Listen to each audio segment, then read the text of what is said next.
Alhamdulillah wassalatu wassalam ala rasulillahi amma ba'd. Hadirin dan hadirat rahimakumullah, Assalamualaikum warahmatullahi wabarakatuh. Alhamdulillah, kita bersyukur kehadiran Allah Azza wa Jalla. Setelah sekian lama kita terhenti mempelajari ke arah memahami Al-Quran dan Al-Hadis, pada hari ini kita mula balik dengan pelajaran 35 di bawah tajuk Adab berkunjung ke rumah orang lain.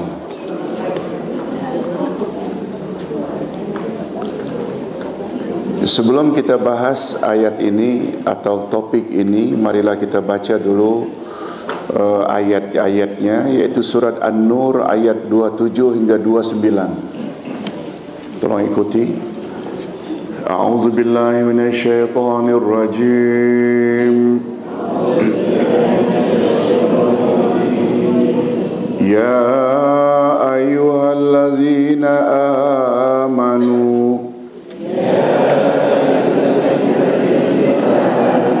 la tadkhulu buyutan ghaira buyutikum hatta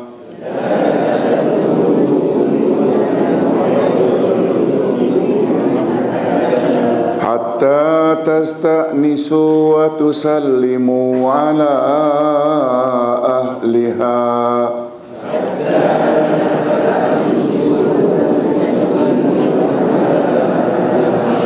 Dzalikum khairul lakum la'allakum tadhakkarun.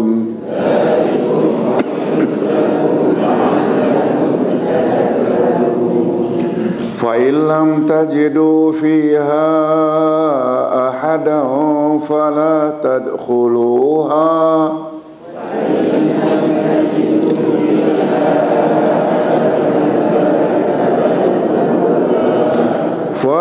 تَدْخُلُوهَا حَتَّى يُؤْذَنَ لَكُمْ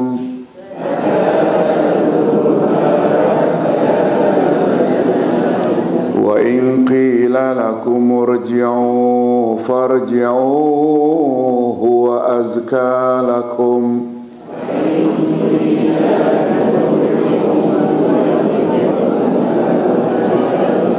وَاللَّهُ بِمَا تَعْمَلُونَ عَلِيمٌ. ليس عليكم جناح أن تدخلوا بيوتا غير مسكونة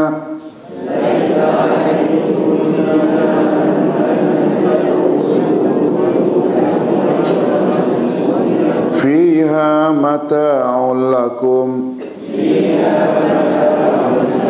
والله يعلم ما تبدون وما تكتمون.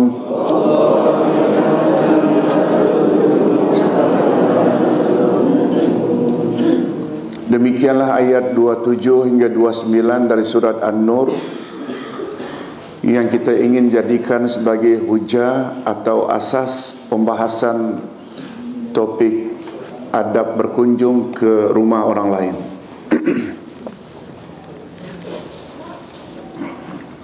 Hadirin dan hadirat, apa yang tertera dalam ayat ini yang Allah mau bila kita ziarah rumah orang lain. Yang kita lihat masih banyak dalam masyarakat yang tidak ikut peraturan yang Allah kehendaki. Nah, karena Al-Quran adalah imam, kita adalah pengikut sebagai makmum. Bila kita dah tahu apa yang Allah mahu dalam Quran, sikap kita tidak boleh lain. Sami'na wa ata'na, kami dengar dan kami patuhi. Terjemahan ayat.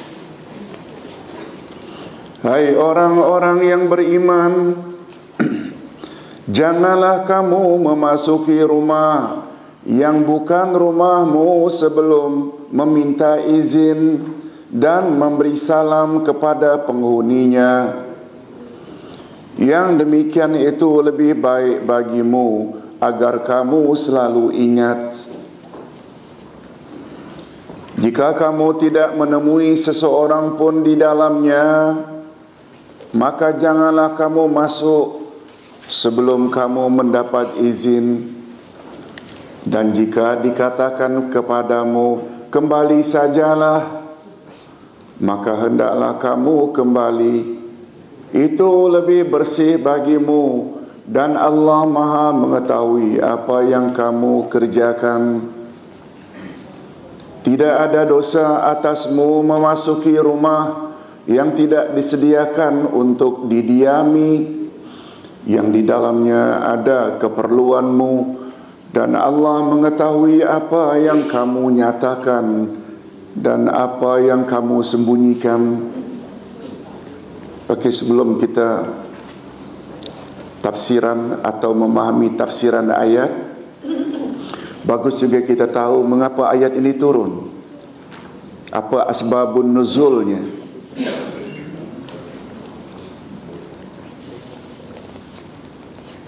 Seorang wanita datang menemui Rasul sallallahu alaihi wasallam. Lalu berkata, "Ya Rasulullah, saya berada di dalam rumah saya dalam keadaan yang saya tidak suka seorang pun melihat saya. Sama ada ayah saya atau anak saya.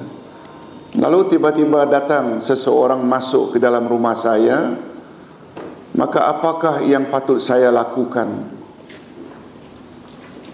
Lalu turunlah ayat di atas, "Hai orang-orang yang beriman, janganlah kamu memasuki sehingga kamu minta izin dan memberi salam." Itu maksudnya. Jadi asbabun nuzulnya antara lain, di asbabun nuzulnya ada beberapa, cuma Ustaz sebut hanya satu. Sepatutnya tak patut diletakkan nombor satu kerana hanya ada beberapa.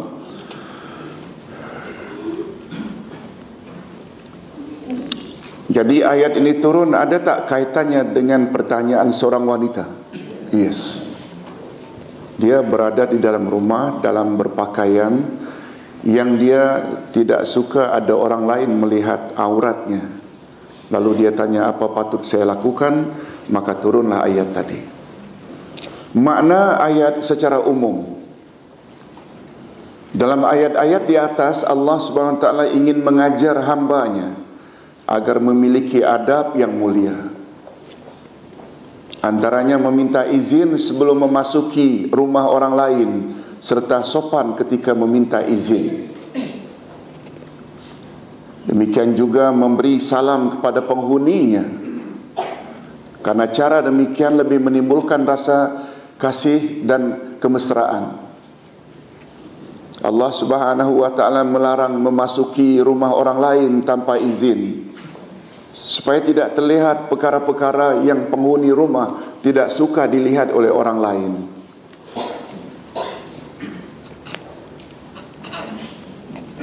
Betul tak istilah yang cukup popular, baiti jannati? Apa maknanya? Rumahku, syurgaku. Dalam rumah kita boleh buat apa yang kita suka, dan kadang-kadang apa yang kita buat umpamanya tidak menutup aurat sepenuhnya, kita tak mau pada masa yang sama orang lain lihat. Itu maksudnya rumahku, syurgaku. Sebenarnya di dalam syariat meminta izin, istizan, dan memberi salam terdapat hikmah agar seseorang terhindar dari perasaan buruk sangka atau maksud jahat, serta terpelihara maruah orang yang berkunjung dan dihormati.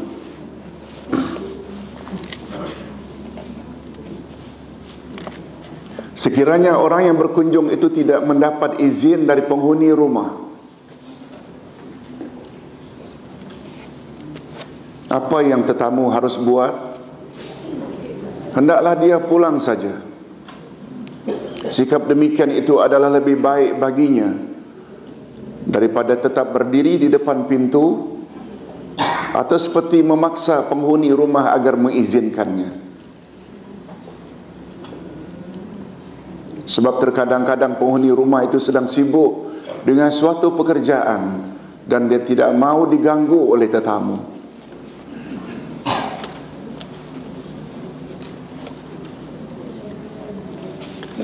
Apalagi tetamu datang, kadang-kadang suami isteri sedang bertengkar. Macam mana dia hendak menghadapi tetamu dalam keadaan muka masam?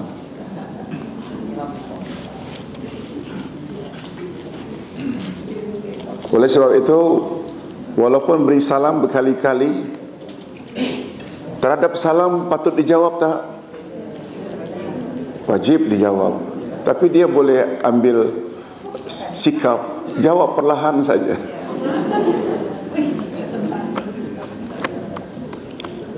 Ditekan bel berkali-kali macam memaksa, seolah-olah tidak ada di rumah. Nanti kita akan bahas. Apabila kamu dapati dalam rumah itu tidak ada orang, hendaklah kamu balik saja. Dia punya pemahaman, bila kamu dapati rumah itu tidak ada orang, tak semestinya tak ada orang. Karena orang dalam rumah tidak bersedia didatangi, dia boleh jawab, dia tidak buka pintu, dia jawab, tapi dia jawab perlahan. Itu sudah dianggap sebagai rumah itu tak ada orang. Sekiranya di dalam rumah tersebut tidak ada seorang pun, maka kita tidak boleh memasukinya, karena setiap rumah ada mempunyai marwah yang wajib dihormati. Dia tidak halal dimasuki kecuali setelah mendapat keizinan dari penghuninya. Barangkali penghuni rumah tidak suka ada orang yang melihat apa yang terdapat di dalam rumahnya. Barangkali juga kemasukan seseorang mengakibatkan kehilangan sesuatu barang yang akhirnya timbul tuhmah kepada orang tersebut. Oleh sebab itu, bila tidak dapat izin, jangan masuk. Sebab bila terjadi ada benda hilang, nah dia akan dituduh. Adapun rumah yang tidak berpenghuni, yang di dalamnya terdapat manfaat seperti kedai, tandas, hotel, termasuk shopping center, supermarket, mall, maka diperbolehkan memasuki tanpa izin. Oh Allah, ownernya saja welcome. Welcome, masuk ramai-ramai, tak perlu salam. Sebab dia memang datang, dia memang dibuka untuk semua. Yang itu tu tak payah beri salam.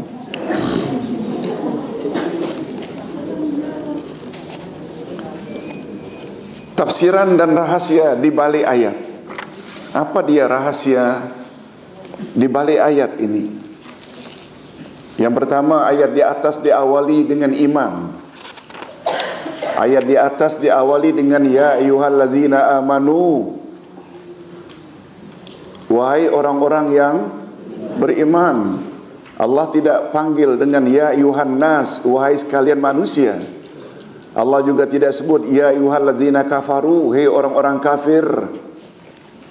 Panggilan Allah ini, hei orang-orang beriman, maknanya mukhatab. Mukhatab ini maknanya sasaran, target ayat ini ditujukan kepada siapa? Orang-orang beriman. Oleh sebab itu, kita yang merasa telah beriman mesti terpanggil dengan ayat ini. Sebab setelah Allah panggil, hei orang-orang beriman, Allah akan ikuti dengan beberapa suruhan larangan. Oleh sebab itu, bila orang kafir tidak buat, memang ayat ini tidak ditujukan pada mereka. Menandakan betapa tinggi derajat orang-orang yang beriman di sisi Allah. Jadi adanya panggilan ya ayyuhallazina amanu menunjukkan begitu tinggi derajat orang-orang yang beriman di sisi Allah. Hanya orang beriman yang layak dan patut mendapat bimbingan. Hanya orang yang beriman yang layak dan patut mendapat bimbingan dan arahan. Sedangkan orang-orang kafir tidak ubahnya seperti binatang dan mereka tidak layak mendapat kemuliaan. Allah Subhanahu wa taala berfirman, tolong ikuti, Ulaika kal an'ami bal hum adall. Ulaika humul ghafilun. Mereka itu sebagai binatang ternak, bahkan mereka lebih sesat lagi. Mereka itulah orang-orang yang lalai. Sila catat di sampingnya surat Muhammad ayat 12. Surat Muhammad ayat 12.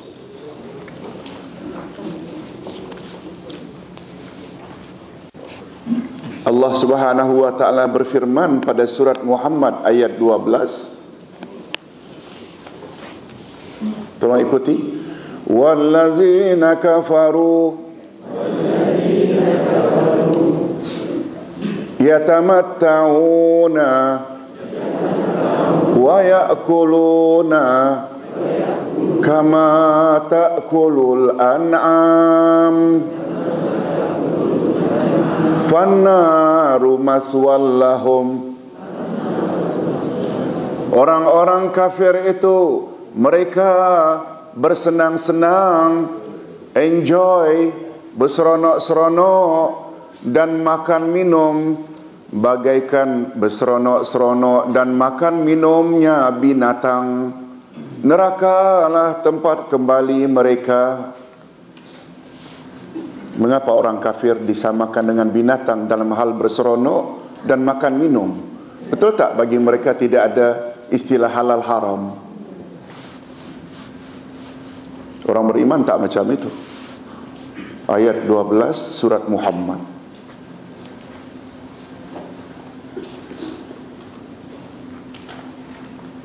Tapi hadirin dan hadirat, kadang-kadang dari sudut akhlak orang kafir kelihatannya lebih baik dari setengah orang Islam. Betul tak? 2 hari yang lalu Ustaz ada ikut satu seminar sembang santai.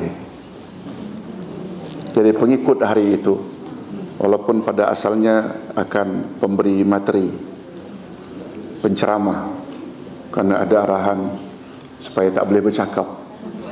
Okey, hadirin dan hadirat, di antara kata penceramah tersebut,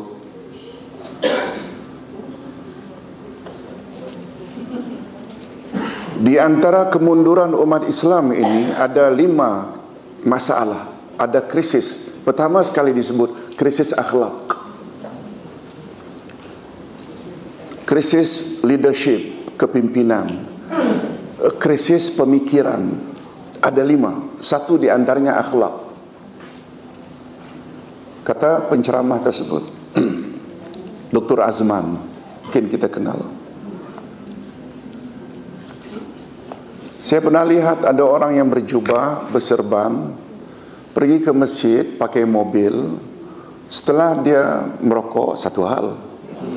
Setelah dia minum, buka tingkap kereta, campak plastik, campak. Sampai di masjid, dia jadi imam.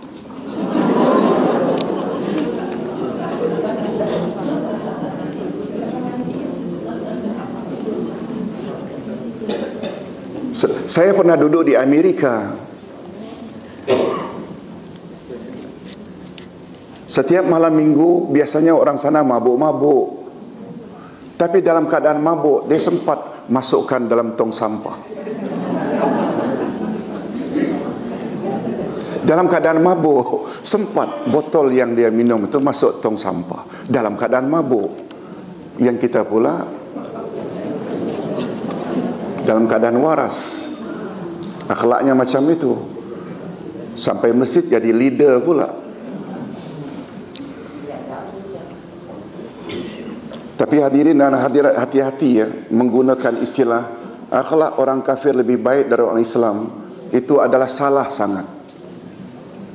Kalau ditanya mengapa? Allah Subhanahu wa ta'ala, betul tak, paling banyak jasanya, kalau kita boleh gunakan istilah itu. Allah cipta kita, Allah adakan segala keperluan dan hajat kita. Betul tak mereka telah berbuat syirik? Itu membuat Allah sangat marah. Hadirin dan hadirat, betul tak akhlak yang paling utama adalah akhlak kita kepada Allah, baru akhlak kepada Rasulullah, baru akhlak kepada ibu bapa. Dia urutannya macam itu. Itu sebabnya di dalam Al-Quranul Karim ada surah yang dipanggil Suratul Akhlaq. Memang tidak ada dalam indeks, ada. Dia adalah nama lain bagi Suratul Hujurat. Suratul Hujurat, karena 18 ayatnya semua menyangkut perkara akhlak. Coba lihat, tolong ikuti ayat pertama saja dalam surat Al-Hujurat, Suratul Akhlaq ini. Ya ayyuhallazina amanu la tuqaddimu baina yadayillahi wa rasulih. Hei orang-orang yang beriman, janganlah kamu mendahului Allah dan Rasulnya. Istilah jangan mendahului, boleh tak kalau Ustaz katakan jangan menentang? Jangan mendahului orang tua. Kalaupun tak buat sesuatu, bincanglah, mintalah pandangan orang tua. Kan kita selalu kata jangan mendahului orang tua, jangan mendahului ibu bapa. Tak ambil satu-satu kebijaksanaan. Kita selalu gunakan jangan mendahului orang tua. Ayat akhlak ini pertama-tama ayat 1. Orang-orang beriman, jangan kamu mendahului Allah dan Rasul. Itu dia akhlak. Betul tak? Akhlak yang ini tidak ada pada orang kafir yang menyekutukan Allah, yang mendakwa kononnya Allah ada anak. Nah, itu kalau kita gunakan istilah yang tidak elok, paling biadab, paling maaf cakap kurang ajar istilahnya. Kalaulah umpamanya kita menentang mak bapak saja, kita dipanggil anak kurang adab, anak kurang ajar, betul tak? Bila tidak beradab kepada Allah, lebih daripada itu istilahnya. Tentang punctual, bila menepati janji, sopan santun dalam berbicara, kita tak nafikan itu juga akhlak, tapi itu kan di bawah daripada ibadat pada Allah. Nabi Muhammad dihina. Baiklah hadirin dan hadirat, hanya selingan saja. Allah kalau katakan dalam Quran orang-orang kafir non-muslim itu bagaikan binatang, betul tak? Yang kedua, larangan memasuki rumah yang bukan rumahmu. Tidak hanya terbatas jika rumah itu dihuni oleh pemiliknya, tetapi juga termasuk di dalamnya jika rumah itu dihuni oleh peminjam atau penyewanya. Kita ada beberapa rumah lalu kita sewa, mentang-mentang kita ownernya, masuk suka-suka hati. Dengan kita izin untuk dia meminjam atau menyewa, kan maknanya rumah itu sudah jadi kawasan yang dia bebas buat apa saja dalam rumah itu. Lalu kita mentang-mentang owner, pemilik rumah, lalu masuk, tak boleh. Tetap mesti minta izin dan salam. Dan inilah sebabnya kata rumah disebut dengan nakirah, buyutan, bukan al-buyut. Buyutan, dan isim yang nakirah membawa faedah umum dan menyeluruh, syumul.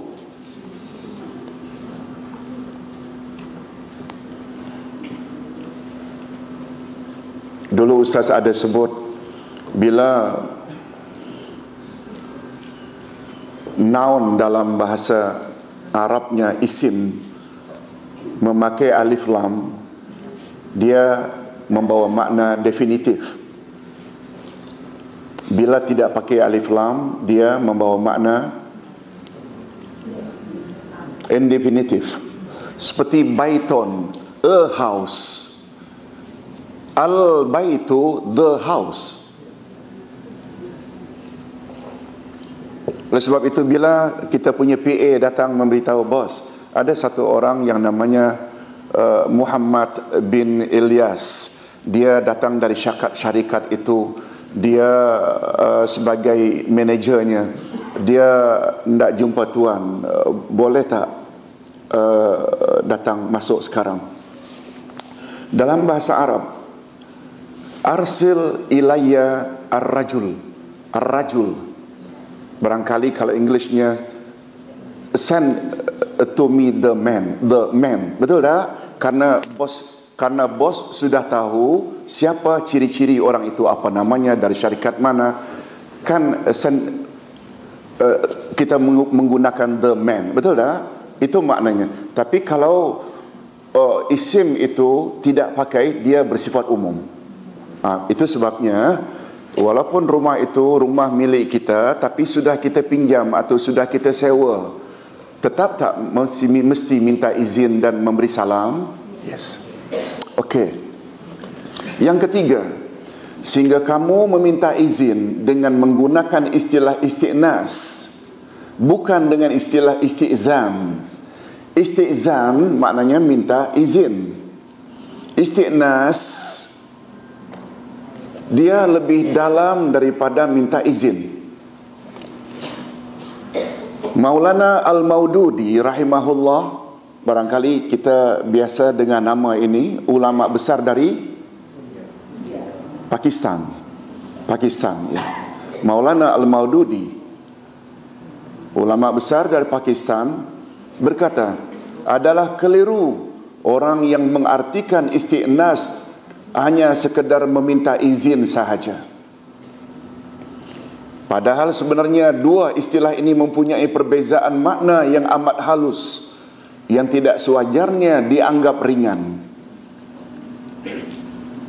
Kata isti'nas adalah lebih umum dan lebih menyeluruh daripada isti'zan. Isti'zan tadi dengan makna apa? Minta izin. Isti'nas dia lebih halus lagi. Jadi maknanya, sehingga kamu mengetahui setakat mana rasa senang hati penghuni rumah itu terhadap kedatanganmu. Adakah dia reda ataupun sebaliknya?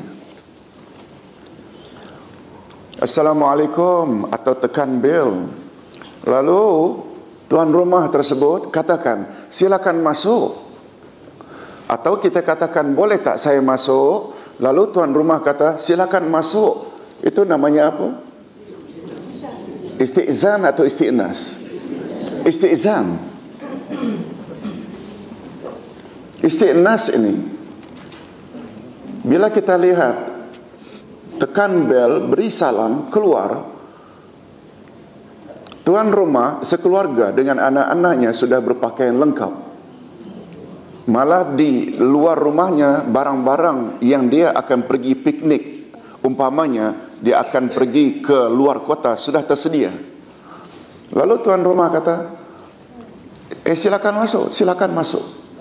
Sedangkan kereta sudah dihidupkan mesinnya, enjinnya, pakaian anak-anak semua sudah siap. Kita dapat merasakan yang dia akan keluar, dapat menyelami keadaan tuan rumah itu, namanya isti'nas. Kalau dari mulutnya silakan masuk, dah izin lah itu. Tapi orang yang itu sebabnya Allah tidak gunakan hatta tasta'nizu wa tusallimu, tapi Allah gunakan, hei orang-orang beriman, jangan kamu masuk rumah yang bukan rumahmu sehingga kamu isti'nas. Ataupun karena perkara yang kita tidak cakapkan sangat mustahak, walaupun kita tahu keadaan seperti itu, apalagi kita datang dari jauh, kita masuk juga. Kita masuk juga, tak mengapa kalau memang sangat mustahak. Tetapi tuan rumah berkali-kali tengok jam dinding. Isteri dan anaknya pun selalu, Pak Kalau Jawanya. Anak-anak sebentar-sebentar datang membisik. Tetamu ini pula buat the aja.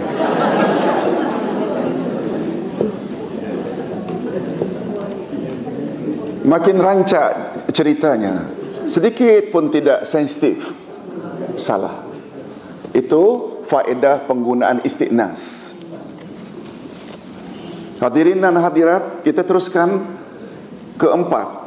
Jika kamu tidak menemui seorang pun di dalamnya.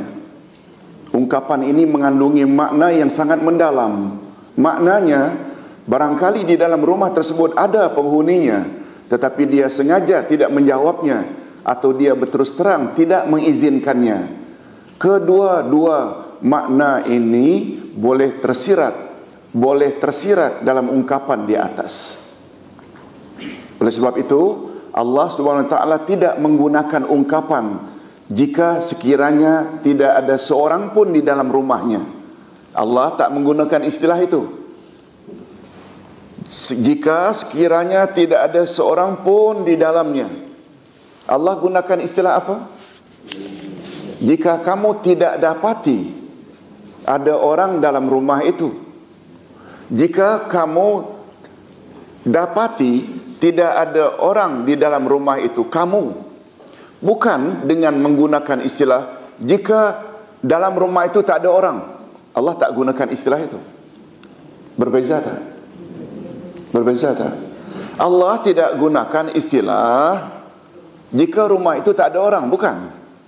Jika kamu dapati rumah itu tidak ada orang di dalamnya, kamu dapati yang barangkali ada orang tak di dalam, karena orang tersebut tak bersedia dikunjungi, dia jawab dengan perlahan barangkali.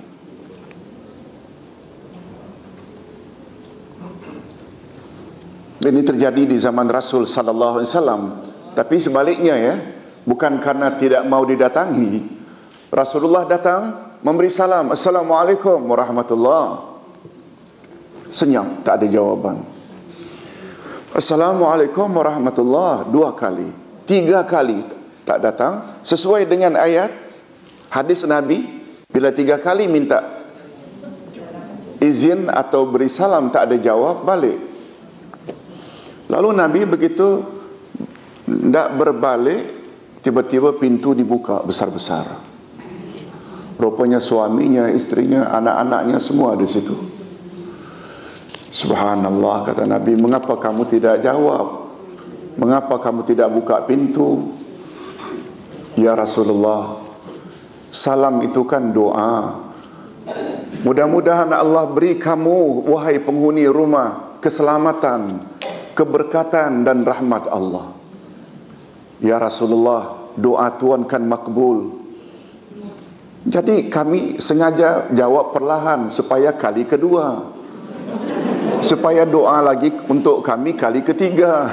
Tiba-tiba kali ketiga Tuhan tak balik. Ini bukan karena tak bersedia untuk dikunjungi, tapi tidak mengharap banyaknya salam tadi, doa. Baiklah hadirin dan hadirat rahimakumullah. Yang kelima, jadi larangan memasuki rumah orang lain ada 2 keadaan. Jadi larangan memasuki rumah orang lain ada 2 keadaan. Yang pertama, larangan secara tersirat, yaitu jika kamu tidak menemui seorang pun di dalamnya.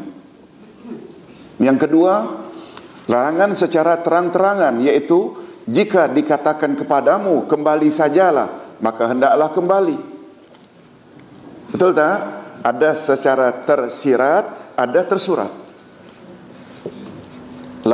Dilarang kita memasuki rumah orang tersebut. Yang keenam, Imam Az-Zamakhsyari berkata, jika kita dilarang merayu-rayu dan gigih memohon agar diterima sebagai tetamu, ini memberi makna kita dilarang mengetuk pintu dengan kuat. Jika kita dilarang merayu-rayu atau gigih memohon agar diterima sebagai tetamu, ini memberi isyarat secara tersirat kita dilarang mengetuk pintu dengan kuat, menekan loceng berturut-turut, atau memekik memanggil penghuni rumah dengan suara yang keras dan lain-lain, sebagaimana adat orang-orang yang tidak berpendidikan.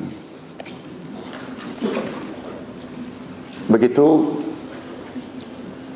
Sebab hadirin dan hadirat, jangan lupa dalam pengambilan hukum dalam Al-Quran ada dua cara. Cara tersurat dan cara tersirat. Tersurat dipanggil mantuk dan tersirat dipanggil mafhum. Mantuk dan mafhum. Okey. Sekarang kita teruskan dengan hukum hakam yang dikandung oleh ayat. Apa dia hukum hakam yang kita boleh dapati dari ayat-ayat tadi? Yang pertama, hukum hakam yang tersirat atau tersurat di dalam ayat-ayat yang kita bacakan tadi. Yang pertama, mana yang lebih dahulu, salam atau minta izin? Salam. Menurut zahir ayat, meminta izin dahulu, kemudian salam. Ya ayyuhalladzina amanu la tadkhulu buyutan ghaira buyutikum hatta tasta'nizu wa tusallimu. Hatta tasta'nisu wa tusallimu. Orang-orang beriman, jangan masuk rumah yang bukan rumahmu sehingga kamu minta izin dan memberi salam. Betul tak dalam urutan zahirnya ayat, minta izin dulu baru salam? Coba dengar penjelasan. Sedangkan majoriti ulama mengatakan salam dahulu, kemudian minta izin. Pendapat ini lebih kuat berdasarkan hadis Nabi, salam sebelum kalam. Hadis riwayat Tirmizi. Tolong ikuti. Assalamu qabla salam.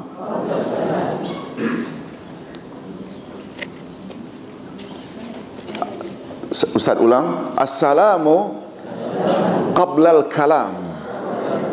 Qablal kalam. Salam sebelum kalam. Atas dasar itu pula, mana-mana penceramah disuruh untuk memberi salam dulu, baru berucap. Assalamualaikum warahmatullahi, baru berucap. Hadirin dan hadirat rahimakumullah. Imam An-Nawawi berpendapat, sekiranya yang datang melihat salah seorang penghuni rumah, maka hendaklah ia mendahului salam, kemudian meminta izin untuk masuk. Ini menurut Imam An-Nawawi, yaitu ulama besar dari mazhab Syafi'i. Kata beliau, sekiranya yang datang itu melihat tuan rumah itu ada di berandanya atau sedang membersihkan halaman rumahnya, nah ketika itu dia hendaklah dahulukan salam. Dah nampak dah salam, kemudian baru minta izin. Assalamualaikum. Waalaikumsalam warahmatullahi. Saya ada hal sedikit, boleh kita bincang? Itu makna minta izin. Silakan masuk. Okey. Tetapi jika ia tidak melihat seseorang penghuni rumah, hendaklah ia mendahului meminta izin, kemudian barulah memberi salam. Dia tak nampak, kemudian ada pula bel, atau tak ada bel, dia ketuk pintu rumah ke, kalau berpagar pun ketukkan dengan kuncinya pagar besi itu maknanya minta izin. Nah, begitu keluar baru Assalamualaikum. Ustaz tengok pandangan Imam An-Nawawi ini lebih tepat. Lihat keadaan. Adapun yang dimaksudkan dengan meminta izin boleh dalam beberapa bentuk, antaranya dengan bertasbih, bertahmid, bertakbir, berdehem, mengetuk pintu, menekan loceng dan sebagainya. Itu semua membawa makna meminta izin. Maknanya kita memaklumkan kepada tuan rumah keberadaan kita. Hadirin dan hadirat rahimakumullah. Itu selesai hukum yang pertama, mana dahulu menurut zahir ayat kita disuruh memberi salam dulu atau minta izin? Minta izin dulu. Tetapi menurut tafsiran Imam An-Nawawi, lihat keadaan. Bila nampak tuan rumah, hendaklah beri salam dulu, kemudian minta izin. Tetapi bila tidak nampak tuan rumah, hendaklah minta izin dulu, baru salam. Baik. Yang kedua, berapa kalikah kita perlu meminta izin? Ayat tidak menjelaskan tentang bilangan istizan. Pada zahirnya kita sekali minta izin, sudah diizinkan, maka sudah boleh masuk. Bila sekali saja minta izin, malah kadang-kadang tak perlu minta izin pun, nampak kita saja, silakan masuk. Sudah boleh tak? Sudah boleh, kita masuk. Pada zahirnya, jika sekali minta izin, sudah diizinkan, maka sudah boleh masuk. Dan sekiranya tidak ada jawaban, maka pulang saja. Itu pada zahirnya ayat. Tetapi sunnah Nabi SAW menjelaskan bahawa istizan ada 3 kali. Istizan adalah atau dibolehkan berapa kali? 3 kali.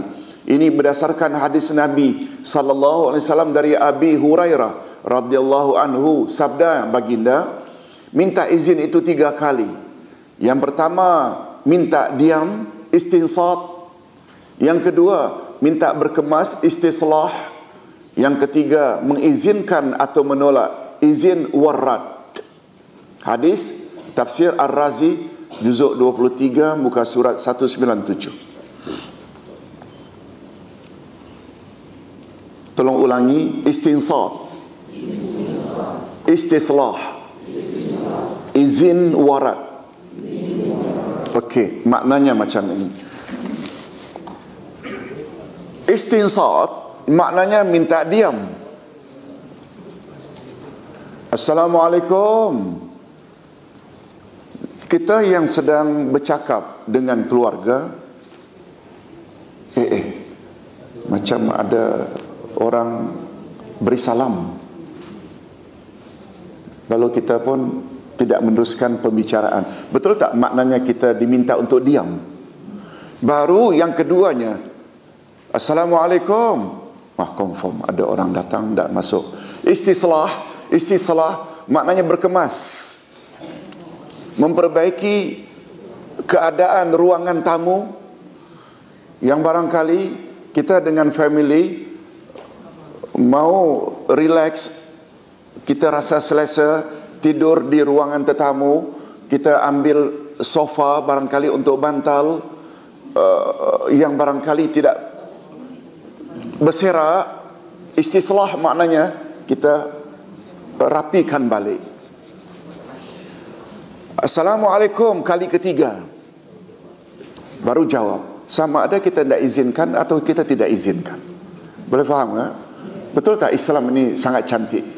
Sangat cantik bila kita ikuti kehendak. Ini yang Nabi tadi datang 3 kali tadi nak balik tadi tu. Sampai 3 kali tak buka-buka. Rupanya dia mengharapkan doa lagi dari Nabi SAW. Hadirin dan hadirat, Abu Hayyan berkata, istizan jangan lebih dari 3 kali, kecuali jika diyakini penghuni rumah tidak mendengarnya. Ini beliau agak sedikit fleksibel. Apalagi barangkali kita datang daripada negeri lain, mustahak sangat perkara yang tidak disampaikan. Bila kita rasa tidak ada jawaban dah 3 kali,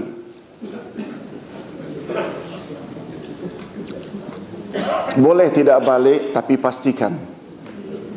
pastikan dengan jiran tetangga, mereka ni outstation ke? Tidak, ada. Dan kita tahu hati budi yang empunya rumah, boleh kita.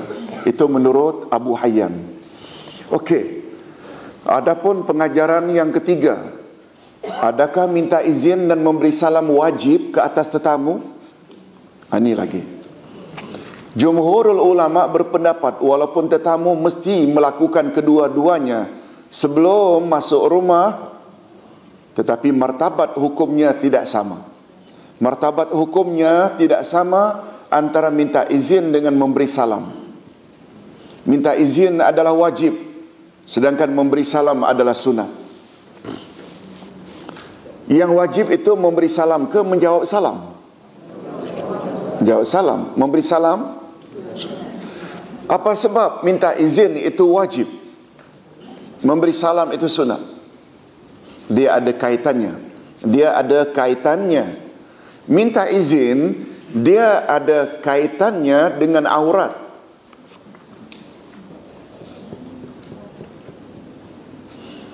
Umpamanya kita masuk rumah seseorang, Assalamualaikum.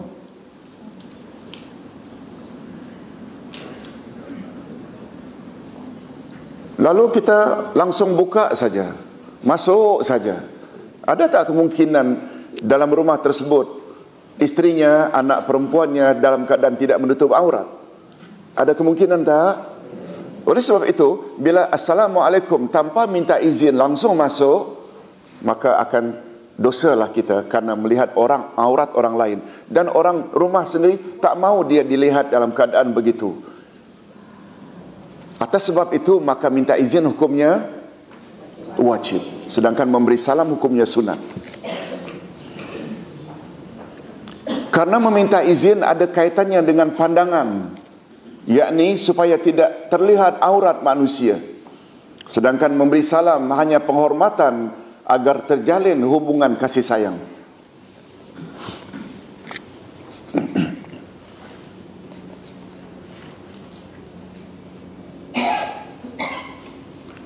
Jadi antara minta izin dan memberi salam hukumnya sama atau berbeza? Berbeza. Memberi salam hukumnya hanya sunat, sedangkan meminta izin adalah,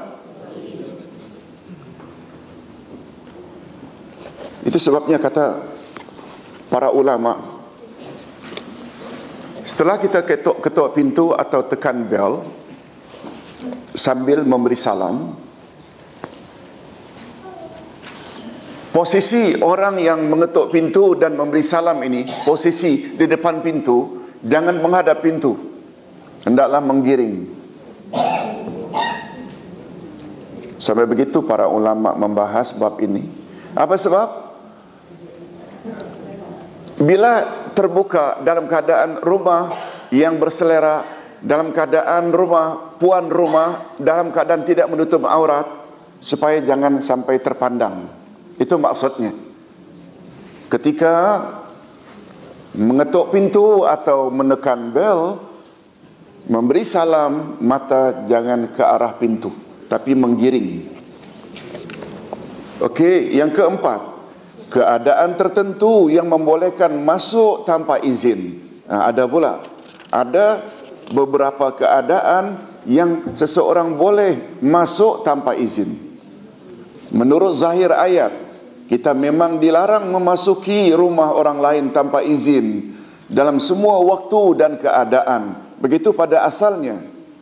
Tetapi adalah dibolehkan memasukinya tanpa izin jika darurat, seperti kebakaran. Apalagi kebakaran itu tuan rumah sedang balik kampung. Oh, telefon dulu minta izin ya, nak masuk rumah. Rumahmu terbakar. Allah, hangus semua lah, saya minta izin. Dah berkali-kali engage pula tu. Darurat. Dimasuki pencuri. Umpamanya kita tahu rumah tersebut dimasuki pencuri, diyakini terdapat kemungkaran di dalamnya seperti sekedudukan dan lain-lain. Ini kata para ulama dibolehkan.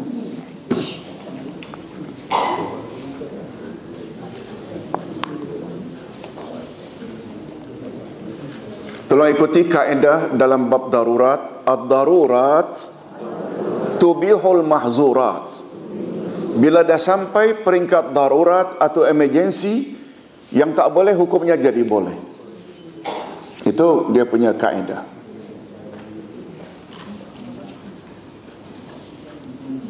Tetapi ingat, kaedah ad-darurat tubihul mahzurat. Bila emergency yang tak boleh hukumnya jadi boleh, diatur lagi oleh kaedah lain. Tolong ikuti, ad-darurat tuqdaru biqadariha. Darurat dikadarkan sekadarnya. Boleh faham maksudnya? Darurat itu ukurannya sekadarnya. Kita selalu buat contoh. Bila sedang cuti pergi ke Teluk Kemang, ada satu wanita minta tolong di laut sana. Tolong, tolong. Kita tahu itu bukan mahram kita. Bukan muhrim ya. Muhrim ni yang pakai ihram. Mahram, orang yang haram kita kahwin dengannya. Kita boleh tak terjun saja, selamatkan dia walaupun kita bawa dengan memeluk dia? Boleh tak? Tapi sampai di pantai kita lepaslah pula. Andai kata dia terjungap-jungap, tak boleh bernafas, boleh tak bernafas mulut ke mulut? Bila dia ada bernafas, janganlah teruskan. Itu maknanya darurat, dikadar sekadarnya. Bila dah ada kebakaran di dapur, kita selamatkanlah dengan siram air di dapur. Jangan pula buka bilik satu-satu. Nah, itu maksudnya darurat dikadarkan sekadarnya. Oh, Islam punya undang-undang cantik bila kita ikut. Betul tak? Hadirin dan hadirat rahimakumullah. Adapun yang kelima, kewajiban tetamu ketika minta izin. Apa dia kewajiban tetamu ketika minta izin? Ini yang Ustaz sebutkan tadi. Pertama, berdiri di luar dalam keadaan tidak menghadap ke arah pintu. Karena ada kemungkinan keadaan penghuni dan rumahnya belum dirapikan. Ini yang tadi istislah. Dia belum kemas. Yang kedua,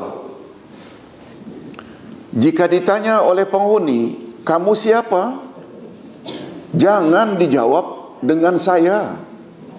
Umpamanya, ketuk pintu, Assalamualaikum. Waalaikumsalam. Lalu pintu tak dibuka. Maklumlah barangkali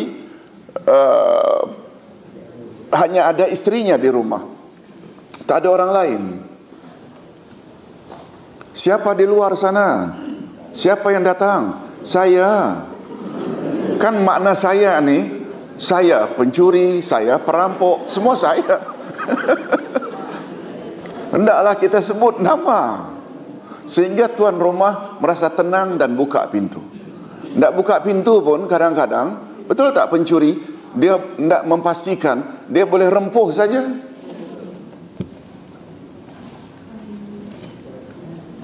Tetapi jawablah dengan menyebut nama, dan kalau perlu lengkap dengan hajat kedatangannya. Oh, nama saya Muhammad bin Ilyas. Saya datang ini membawa pesan dari kampung. Boleh saya masuk? Macam begitu. Sebaiknya tetamu memperkenalkan dirinya terlebih dahulu sebelum meminta izin. Lagi bagus, kalau di negara Arab ini sudah jadi budaya. Ketuk pintu, Assalamualaikum. Waalaikumsalam. Man anta? Siapa kamu? Saya Abdullah bin Yasin. Saya datang dari sana. Saya ada bawa pesan dari si fulan. Orang rumah dengar dari dalam berpuas hati baru buka. Itu sebabnya kata ulama tafsir dan ulama sirah, ketika Nabi Muhammad sallallahu alaihi wasallam pergi Mi'raj, betul tak baginda didampingi oleh Jibril? Sesampainya di langit pertama, setelah memberi salam kepada penjaga pintu langit pertama, Waalaikumsalam, jawabnya, mana anta? Ana Jibril. Jita ma'aman, engkau datang dengan siapa? Sampai ditanya itu lagi. Engkau datang Jibril dengan siapa? Aku datang dengan Muhammad, Rasul terakhir buat umat manusia dan jin. Lengkap dijawab, baru pintu langit pertama dibuka. Ada pengajaran tak? Ada pengajaran sampai di situ. Yang ketiga, tetamu hendaknya peka dengan keadaan dan perasaan penghuni rumah, apakah dia reda didatangi atau sebaliknya, walaupun melalui percakapan telefon. Dan inilah rahasia istiqnas di dalam ayat di atas dan bukan isti'zan. Nah, kalau Ustaz luaskan makna minta izin ini, sebenarnya bukanlah kita datang secara fizikal ke rumahnya. Kita bila telefon juga masuk tak dalam bab memasuki rumah orang? Masuk tak? Masuk secara umum. Dari suara yang jawab kita dah tahu dah dia bangun tidur. Kita pula buat panjang tak bercakap. Dari suaranya saja kita tahu yang dia itu busy, yang dia itu sedang ada hal. Dari suaranya saja. Itu sebabnya ada tak baiknya, boleh saya bercakap agak 5 minit, ada hal mustahak sangat, kita sebutkan 5 minit atau 3 minit. Tapi kalau yang tuan rumah kata tak apa, panjang-panjang pun tak apa, it's okay. Tapi kalau dikatakan sedang apa tu? Oh, saya sedang menulis. Oh, saya sedang ada tetamu. Mustahak sangat, boleh tak 2 minit saya cakap. Dah 2 minit itu minta izinlah pula untuk berhenti. Jangan sampai 2 jam. Subhanallah. Kadang-kadang kita dapati juga hal-hal ini berlaku dalam masyarakat kita. Ini makna yang lebih luas dengan makna istiqnas tadi. Bukan saja percakapan dia selalu lihat jam tangannya ke jam dinding, isteri anak-anaknya selalu berbisik-bisik datang depan kita. Itu kita perlu rasa peka tak? Sensitif tak? Bukan saja itu, malah percakapan melalui telefon pun kadang-kadang kita terpaksa membatasi. Jangan lama-lama. Yang keempat, jika diizinkan masuk, hendaknya tetamu membatasi dirinya untuk berada di ruangan tetamu saja, dan jangan memasuki kawasan lain seperti bilik, Allahu Akbar, dapur, masuk lagi tandas lagi, kecuali dengan seizin penghuni rumah. Itu namanya bilik depan tu namanya bilik tetamu. Kecuali kalau kita katakan, tuan, saya tidak beli rumah sebiji dengan macam rumah tuan ini, cuma kami tak sempat pergi ke showroom ke, boleh tak saya lihat pattern rumah ini di belakang dapurnya? Oh, tunggu sebentar ya, kata tuan rumah. Barangkali yang dia tunggu sebentar, jangan langsung nyelonong saja. Tahu nyelonong? Masuk saja tanpa izin. Barangkali dia minta izin tu, tunggu sebentar ya, dia tidak kemaskan biliknya yang barangkali cadarnya belum tidak teratur, dapurnya yang masih lagi berselerak, dia bersihkan 5 minit kemudian silakan dalam keadaan bersih. Begitu juga kita kadang-kadang bertamu, kita tidak buang air kecil ke besar ke, boleh saya ke bilik air? Boleh, tunggu sebentar ya. Jangan pula tuan rumah masuk bilik air kita ikut saja. Dia bilang tunggu sebentar tu, dia bimbang kalau anaknya buat benda-benda yang tak sepatutnya tetamu tengok dalam bilik airnya. Betul tak? Ini semua kita faham. Orang yang berpendidikan dia akan sensitif perkara ini. Nah, yang terakhir, yang kelima, Kelima, yang terakhir, tetamu sebaiknya tidak memasuki rumah jika dikhawatirkan boleh membawa fitnah atau tohmahan, walaupun diizinkan, seperti ketika suaminya tidak ada di rumah dan lain-lain. Oh, ini mustahab. Ustaz pernah satu kali datang di rumah jemaah, nak jumpa suaminya. Jemaah tersebut Ustaz puji, tak perlulah kita sebut, orangnya mungkin ada di sini. Suami saya Ustaz sedang ada di luar, tapi dia on the way balik. Tunggu sebentar boleh tak Ustaz? Dia ambil kursi, salah satu kursi yang ringan, bawa di luar, di posh. Ustaz boleh duduk? Duduk. Dia tidak izinkan masuk dalam. Bagus, ini dia. Bila masuk dalam, betul tak?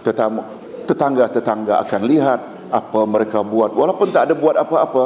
Betul tak kita dilarang membuat orang akhirnya memfitnah kita? Tolong ikuti sabda Nabi, man kana yu'minu billahi wal yaumil akhir fala yaqifanna mawaqifat tiham. Jika kamu benar-benar beriman pada Allah dan hari akhirat, jangan kamu mengundang tuhmahan orang lain terhadap dirimu.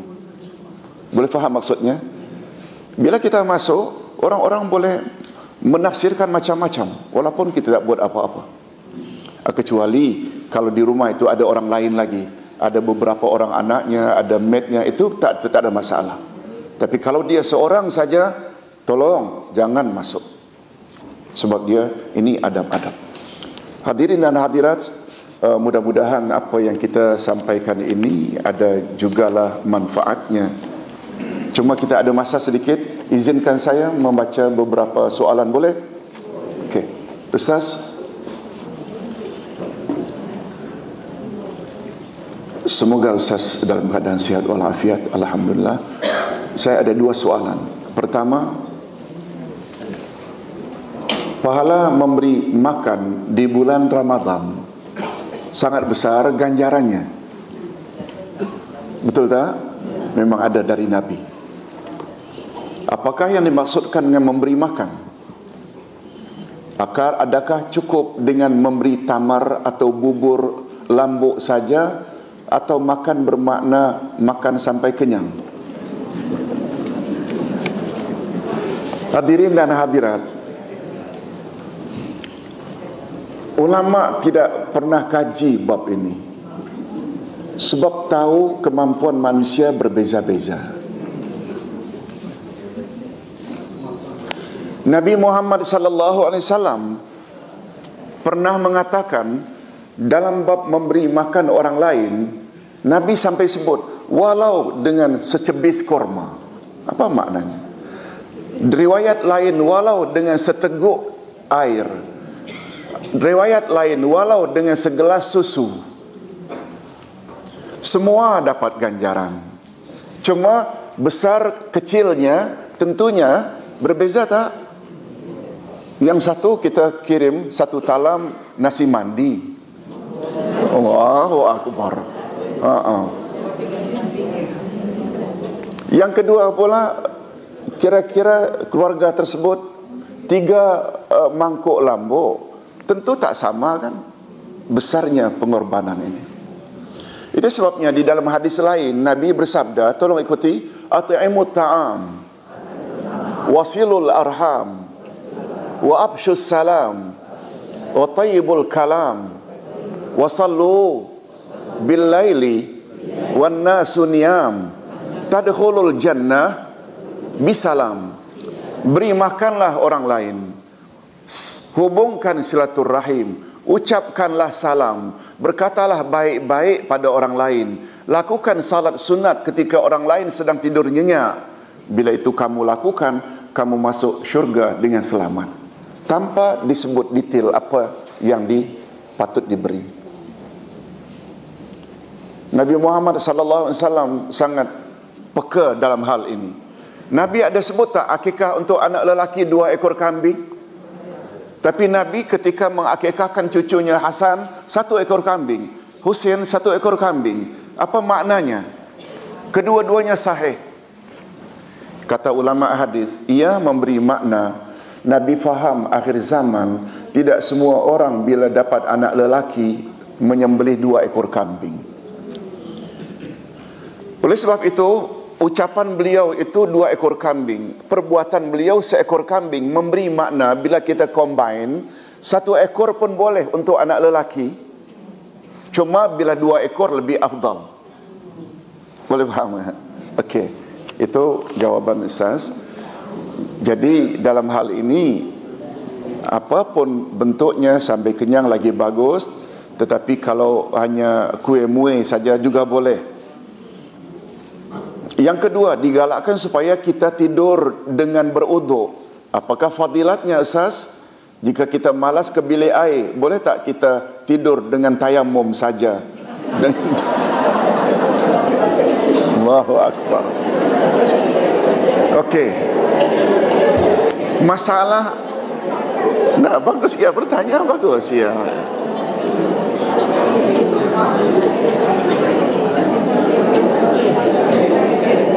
Ibu-ibu dan bapak-bapak sekalian, berwudu azimah, tayamum rukhsah. Masih ingat? Salat tidak sah tanpa wudu. Wudu itu azimah, maknanya hukum asal. Dia berpindah menjadi tayamum, itu rukhsah, kelonggaran bila ada sebab. Tidak ada air, kulit atau ada bahagian yang kita tidak boleh menggunakan air, alergik atau istilah berpindahnya azimah ke rukhsah, tidak ada istilah malas. Emergency karena malas, emergency, no. Kena berwudu. Cuma hadirin dan hadirat, bila dihubung kaitkan, Ustaz, saya bila berwudu, setelah berwudu pula saya baring, memanglah tak boleh tidur, terasa-rasa macam air masuk ke telinga. Maklumlah dah tua ni kan, lubang telinga agak membesar. Hadirin dan hadirat, Nabi Muhammad sallallahu alaihi wasallam pernah minta 1 bekas air. Beliau uduk sekali-sekali sahaja. Kata beliau, dengan uduk yang sekali-sekali ini sah dah ibadatmu. Lalu Nabi minta bekas yang kedua. Nabi uduk 2 kali. Kata Nabi, cara yang kedua ini better daripada yang pertama. Yang ketiga, kata Nabi, minta 1 bekas lagi. Nabi buat 3 kali. Kata Nabi, inilah the best, yang terbaik. Okey, itu sebabnya Nabi SAW ketika dari Arafah wukuf, pergi ke Mina, naik onta. Nama onta Nabi Al-Qaswa. Dalam perjalanan dengan onta, belum sampai Muzdalifah, Muzdalifah, tempat mabit, beliau turun untuk buang air. Beliau buang air, kemudian beliau berwuduk. Beliau berwuduk hanya sekali sahaja. Sekali, tangan sekali. Beliau terus sampai di Muzdalifah untuk salat maghrib dan isya jamak. Beliau wuduk sempurna. Ia memberi makna berwuduk lihat keadaan. Kalau kita, maksud Ustaz Muzdalifah. Maksud Ustaz Muzdalifah. Yang mabit ini, mabit kita hanya ingat mabit tu Mina ya, itu yang 3 hari. Tapi mabit sampai pagi ini menurut sunnah Nabi adalah di Muzdalifah dari Arafah. Betul tak Muzdalifah in between Arafah Mina? Di sini nih Nabi tidur sampai pagi. Maksud Ustaz membawa kisah itu, bila kita yang sudah lanjut usia 60, 65, 70, bila berwuduk memang agak rasa dingin tak tidur. Apa salahnya bila kita wuduk dengan 1 kali sahaja untuk tidur? Boleh tak? Apalagi hari ini ada air yang suam, ada air panas. Sudah itu kita boleh lap tak? Boleh lap tak? Boleh. Kemudian kita tidur. Tak ada masalah. Jadi tak boleh dengan alasan malas ke bilik air lalu tayamum. Okey. Ada satu lagi pertanyaan, Ustaz. Saya ada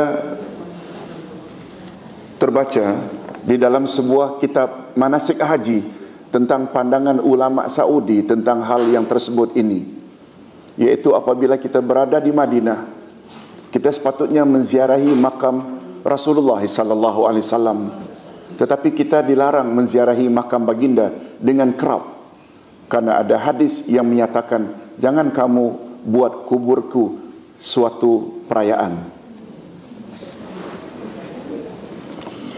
Hadirin dan hadirat rahimakumullah, la taj'alu qabri aidan. Tolong ikuti, la taj'alu qabri aidan. Jangan kamu jadikan kuburku aid. Hadirin dan hadirat, aid apa maknanya?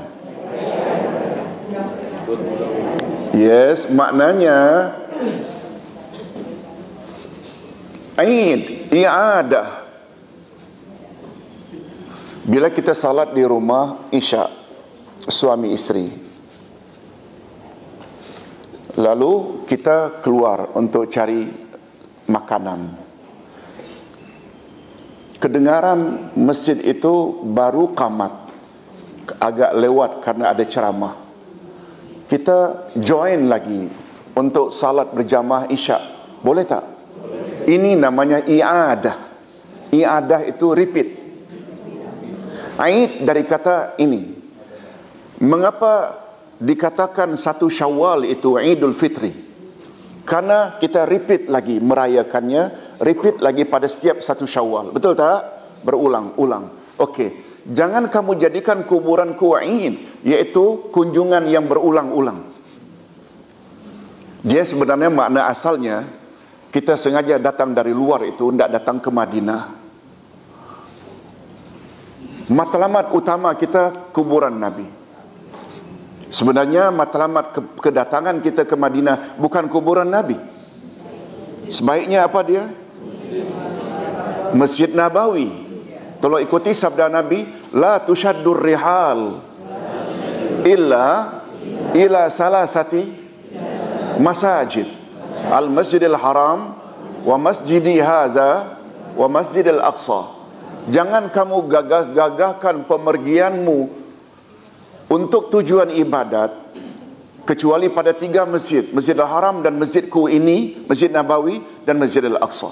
Oleh sebab itu, tujuan kita ke Madinah bukan kuburan Nabi tapi Masjid Nabawi.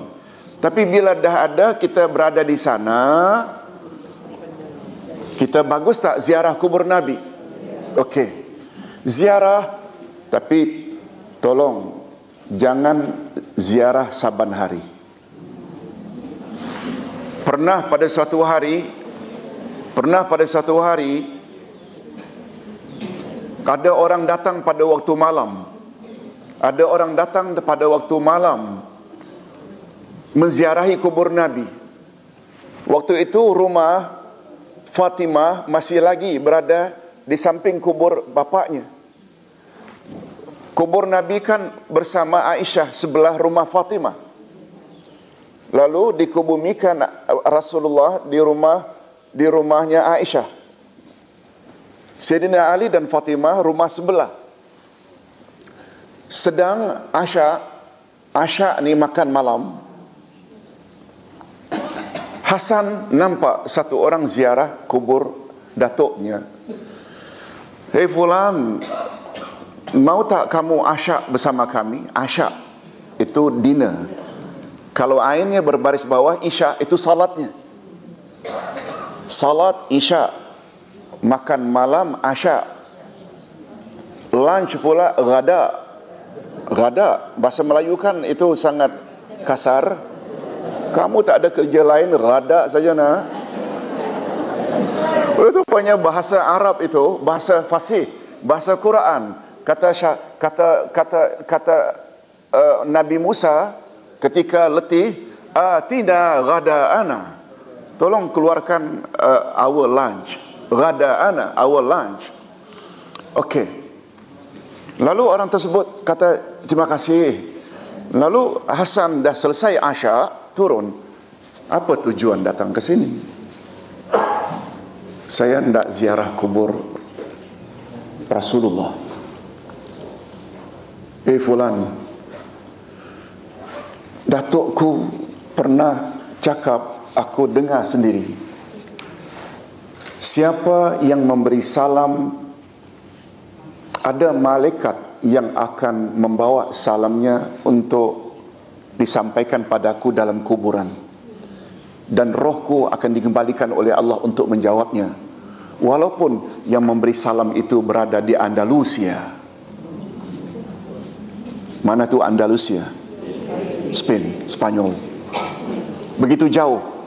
Maknanya ada malaikat khas yang bertugas mencari mana orang beri salam. Beri salam dari Kuala Lumpur ke, beri salam dari Jakarta ke, dari Tokyo, dari mana-mana.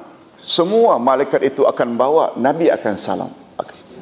Memberi makna, perlu tak bila ada orang pergi umrah kita kirim salam? Kan ada buku yang lengkap dia aja, kalau tak beri salam mesti cakap macam ini, macam ini. Tak. Nah, barangkali itu maksudnya. Kita boleh tak beri salam saja ketika masuk Masjid Nabawi, tak perlulah pergi ke kuburan itu. Itu barangkali. Jangan jadikan kuburku ini repeat. Kamu ziarah. Tak. Sebab salam boleh sampai tak di mana saja kita berada. Baik. Terakhir, boleh Ustaz bagi orang salat duduk di atas kursi tetapi mampu berdiri, di mana sepatutnya ia letak kursi?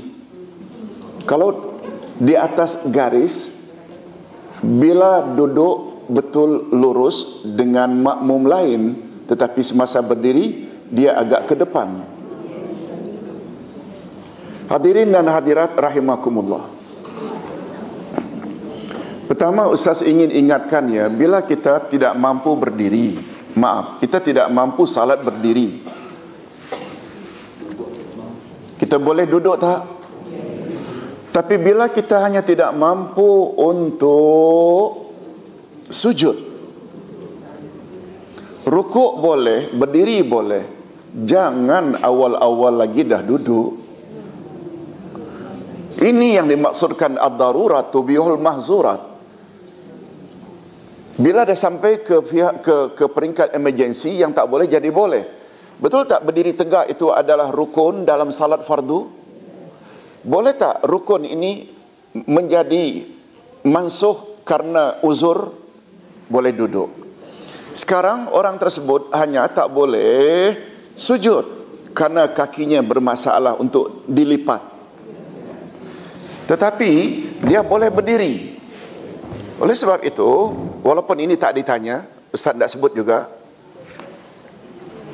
dia mampu berdiri, mampu rukuk dalam keadaan berdiri. Wa amma bi ni'mati rabbika fahaddits. Macam biasa rukuk, i'tidal macam biasa. Nah, kursi yang ada di belakang itu dia duduk karena dia tak mampu untuk sujud. Ini yang dimaksudkan dengan kaedah yang mengatur tadi. Darurat dikadar sekadarnya. Mengapa awak tidak darurat? Boleh berdiri lalu duduk? Dia tak boleh. Lain halnya memang paralyzed, memang tak boleh berdiri. Itu lain halnya. Boleh faham Ustaz? Nah, walaupun tak ditanya, Ustaz tak sebut perkara ini. Ibu-ibu dan bapa sekalian, yang berlalu biarlah berlalu. Tak ada hukum insya-Allah kalau tak tahu. Tapi mula hari ini tolong salat cara macam itu. Berdiri, boleh berdiri, mesti berdiri sebab dia rukun. I'tidal namanya macam ini. Maaf, rukuk. I'tidal berdiri lagi. Kemudian sujud yang dia tak boleh. Duduklah. Kemudian letak kursi. Hadirin dan hadirat, masalah letak kursi ini memang bermasalah. Maksud Ustaz bermasalah bila kita nak sebariskan dengan jemaah kita akan ke depan. Bila kita letak di belakang, kena dahi orang, orang akan sujud, mengganggu. Oleh sebab itu, lihat keadaan yang kita rasa selesa. Oleh sebab itu, bila saf tidak lurus, asalnya saf itu kan mesti lurus. Boleh tak disebabkan karena kita keuzuran, dibolehkan dalam keadaan kita tidak lurus dengan biasa? Boleh. Sebab kita orang belakang pun kita kena jaga juga. Jangan sampai dia tidak dapat sujud. Wallahu a'lam. Ustaz kira ini dulu, kita rehat sejenak. Assalamualaikum warahmatullahi wabarakatuh.